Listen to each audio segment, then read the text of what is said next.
warahmatullahi wabarakatuh. Ketemu lagi di YouTube Poji TV dalam acara Kuliah Temu Pakar. Kali ini kita akan bedah buku dari HKFM, Kedokteran Fetal Maternal. Kali ini bab yang kita bahas adalah tentang kehamilan dengan diabetes mellitus. Ya, nanti akan dibawakan oleh Dr. Mudani Putu Laksmi Ananda Martini. Gimana, sudah siap? Ya, kalau siap, waktu dan tempatnya silakan untuk dipresentasikan. Monggo. Baiklah, selamat sore. Assalamualaikum warahmatullahi wabarakatuh. Salam sejahtera, Om Swastiastu. Kepada yang terhormat Dr. Aji Pramudito, spesialis obstetrik ginekologi Majelis Kesehatan, dan juga teman-teman sekalian, perkenalkan nama saya Dr. Mudani Putu Laksmi Ananda Martini dari Fakultas Kedokteran Universitas Trisakti. Izin untuk memaparkan mengenai kehamilan dengan diabetes mellitus dan dikaji dari buku Paduan Penata Laksanaan Kasus Obstetrik. Untuk pendahuluannya, diabetes mellitus sendiri merupakan salah satu penyulit medik dengan angka kejadiannya itu 3-5% dari semua kehamilan. Kemudian dibagi menjadi dua, yaitu diabetes gestasional, itu berarti ibunya baru pertama kali mengalami diabetes, dan ada juga diabetes pragestasi yang meliputi DM tipe 1 atau DM tipe 2. Kemudian kehamilan sendiri ini merupakan keadaan diabetigonik, yaitu keadaan di mana memacu tingginya gula dalam darah. Nah, terdapat dua hipotesis. Yang pertama, hipotesis Perdescent dan juga Frankel, di mana untuk yang pertama itu glukosa itu melewati plasenta secara difusi, sehingga nanti kalau misalnya ibunya hiperglikemi, maka janinnya juga akan mengalami hiperglikemi. Nanti janinnya ini akan mengalami hiperplasi dari sel beta Langerhans dari pankreas janinnya yang akan menyebabkan terjadinya keadaan makrosomia pada janin.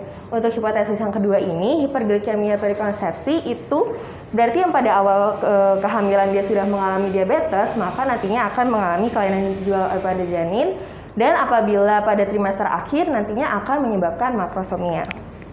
Kemudian, kenapa ini penting? Karena ternyata kelainan bawaan janin ini merupakan penyebab kematian perinatal pada 10% kasus. Kemudian, bayi-bayi dengan makrosomia ini juga mengalami keterlambatan maturasi paru dan janin, sehingga meningkatkan nanti kejadian dari respiratory distress syndrome. Kemudian juga adanya kematian janin intrauterin di kasus-kasus tertentu, terutama dengan kondisi hiperglikemia ini ternyata berakhir dengan keadaan laktik asidosis. Untuk patofisiologinya ada adaptasi maternal yang khas, yaitu pertamanya ada hipoglisemia puasa, hiperglisemia postprandial, dan juga resistensi insulin. Kemudian ini yang tadi, kenapa kalau misalnya yang pertama atau yang pregestasional itu dia mempengaruhi dari kelainan bawaan janin, karena ternyata dari minggu awal kehamilan itu yang pertama adalah dibentuk organ, sehingga kalau misalnya tadi makrosomia itu ada di trimester akhir, karena ini antropometrik metaboliknya itu ada di minggu terakhir dari kehamilan.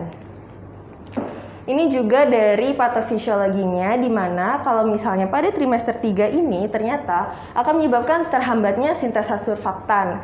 Nah, nanti kalau misalnya parunya tidak matang, maka seperti tadi akan ada yang namanya respiratory distress syndrome pasca lahir. Kemudian makrosomia ini karena bisa terjadi pada janin karena nanti glukosa yang tinggi ini akan masuk ke sirkulasi janin dan merangsang dari hiperplasia sel beta Langerhans.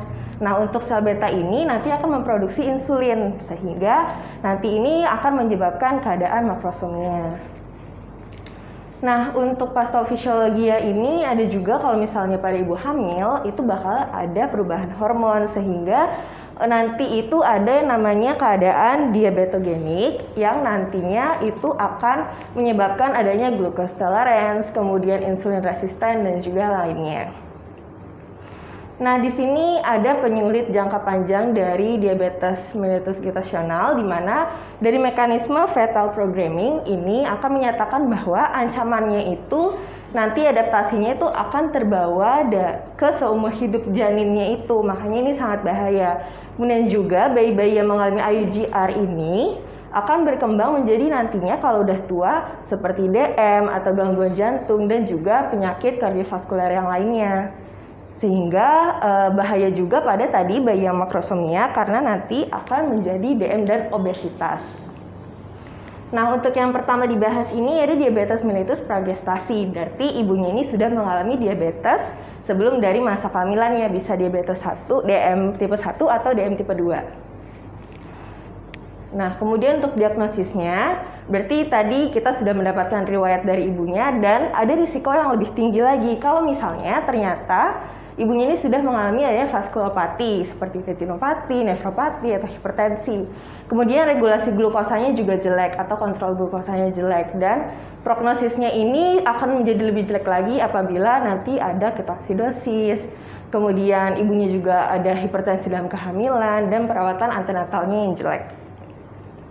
Kemudian di sini ada deteksi dan evaluasi kelainan bawaan janin. Bagaimana caranya? Yang pertama, kita harus memeriksa HbA1c ibu pada trimester 1. Ini itu untuk mengetahui regulasi glukosa darah 3 bulan terakhir. Berarti ibunya ini makan apa aja kita bisa deteksi dari sini. Kemudian juga pemeriksaan AFP pada usia kehamilan 16 minggu untuk mengetahui adanya kelainan bawaan janin.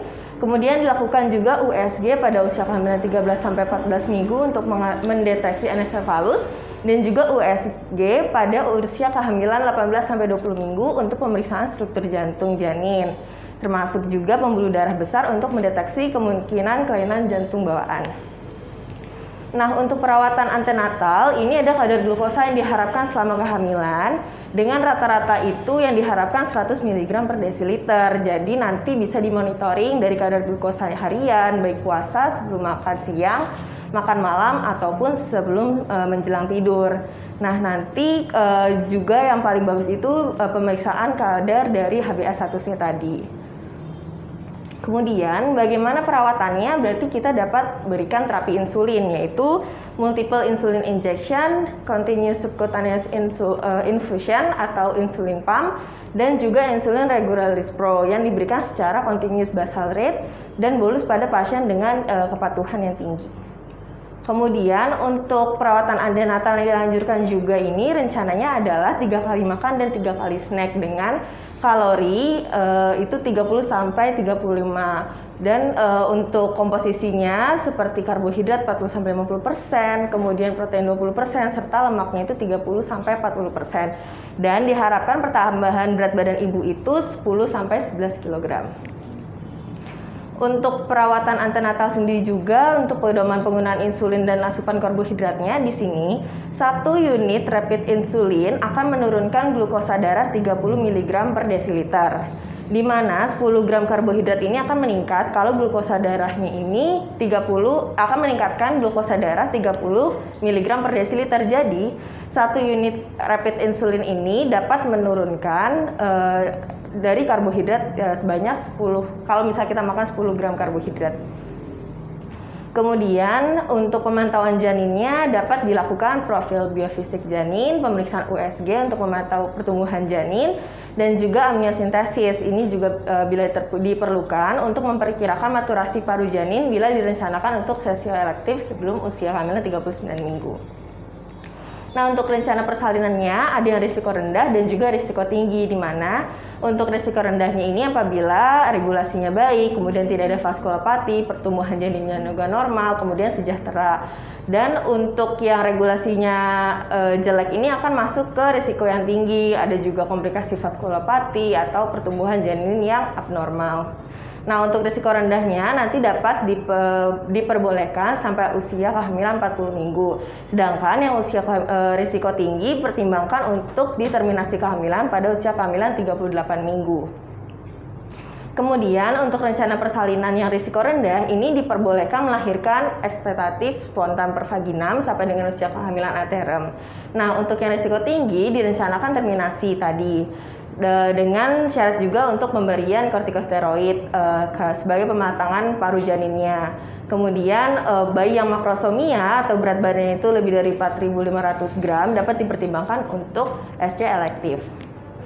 Nah, di sini juga untuk regulasi glukosa intrapartum, di mana harus diperiksa kadar glukosa kapila setiap jam dan pertahankan selalu di bawah 110 mg per desiliter.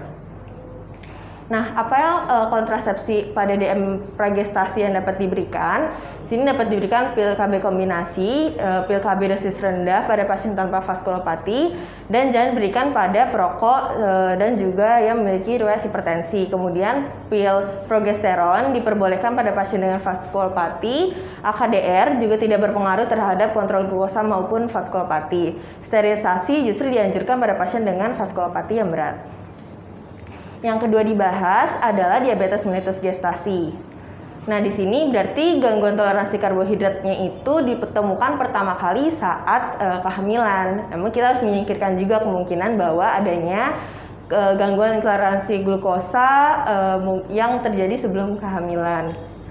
Kemudian di sini ada faktor risiko rendah dan juga risiko tingginya. Siapa saja yang berisiko rendah berarti yang berusia kurang dari 25 tahun, berat badannya normal sebelum hamil, tidak ada riwayat dari orang tua DM, kemudian tidak ada riwayat toleransi dari glukosa yang terganggu, kemudian tidak ada riwayat obstruksi yang jelek, dan juga bukan dari kelompok etnis dengan prevalensi tinggi untuk DM.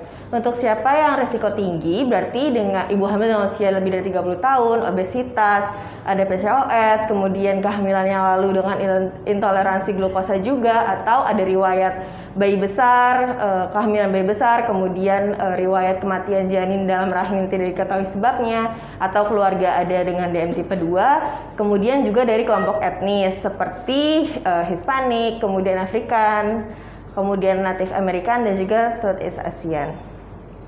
Nah, untuk screening dan diagnosis yang dapat dilakukan, karena Indonesia ini merupakan satu etnis dari Asia Tenggara, berarti dapat dilakukan screening pada trimester 1, yaitu dilakukan pemeriksaan TTOG atau TTGO. Nah, ini bila negatif nanti diulangi pada usia kehamilan 24 sampai 28 minggu.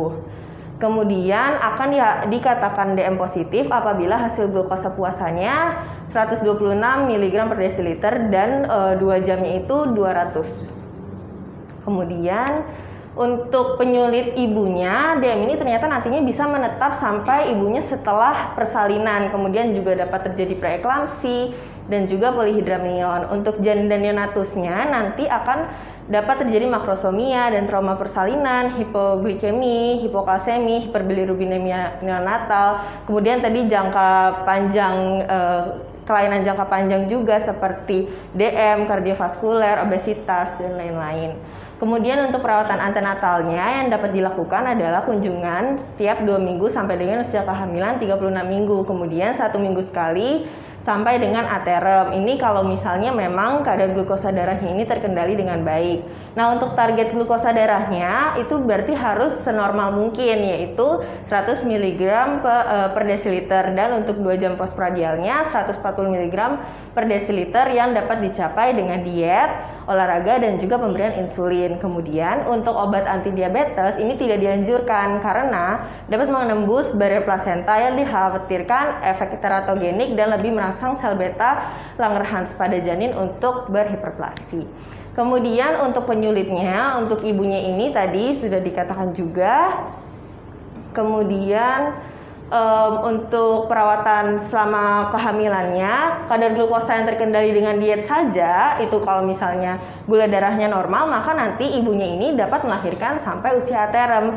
Namun, bila nanti usia kehamilan 40 minggu belum terjadi persalinan, maka dapat dilakukan pemantauan kesejahteraan janin 2 kali seminggu. Kemudian, pasien dengan hipertensi dalam kehamilan dan juga penhasil sebelumnya, maka harus dilakukan pemantauan kesejahteraan janin 2 kali seminggu mulai dari usia kehamilan 32 minggu. Nah, untuk perkiraan berat lahir ini juga dapat dilakukan secara klinis ataupun menggunakan USG untuk mendeteksi adanya tanda-tanda makrosomi. Dan kalau tadi makrosomi berarti kita pertimbangkan untuk SC elektif. Dan untuk pasien dengan diabetes gestasional dalam terapi insulin disertai dengan diet untuk menurunkan kadar glukosa, dapat direncanakan program pemantauan atau evaluasi janin antenatal, yaitu antepartum fetal surveillance. Kemudian dilakukan juga perawatan intensif. Nah, untuk perawatan pasca persalinannya di sini yang pertama harus dievaluasi untuk mengantisipasi intoleransi karbohidrat yang menetap pada ibu setelah ibunya itu melahirkan. Yang pertama ada self monitoring untuk mengevaluasi profil glukosa darah ibu. Kemudian juga pada 6 minggu pasca persalinan dapat dilakukan TTGO dengan beban 75 gram glukosa.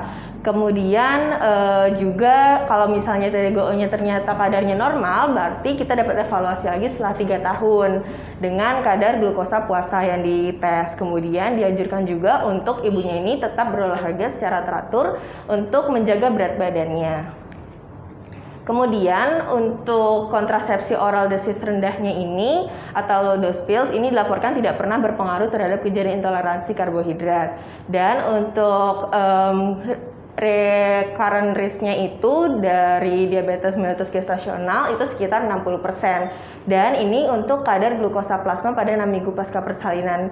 DM gestasional itu untuk puasa normalnya itu kurang dari 100. Kemudian dikatakan glukosa intolerance bila kadarnya itu 100 sampai 125 dan dikatakan DM bila lebih dari 100.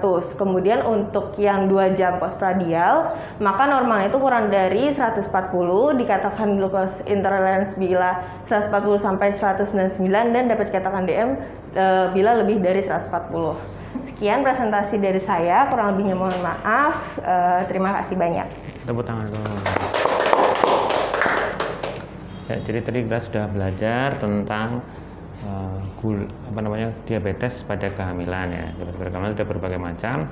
Pada prinsipnya dengan semua yang dijelaskan oleh Dr. Mudhani Putu Lasmi itu, kita selama kehamilan sebagai dokter itu harus mengelola agar apa?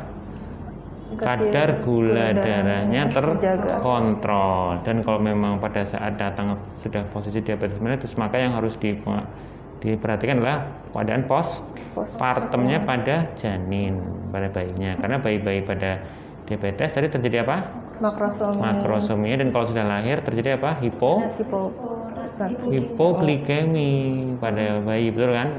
Sehingga itu akan terjadi keadaan yang berbahaya pada bayi dengan hipoglikemi. Jadi pada makrosomia dengan ibu diabetes itu setelah melahirkan bayinya gede, sehat, belum tentu. Berarti bayinya terjadi hipoglikemi, harus diawasi pada saat itu. Nah, bagaimana caranya tadi sudah dijelaskan semua tentang perawatan-perawatannya. Mudah-mudahan itu bisa kalian pelajari lebih dalam, lebih hafalkan lagi, dan semoga bermanfaat untuk semuanya. Terima kasih. Kita akhiri. Wassalamualaikum warahmatullahi wabarakatuh.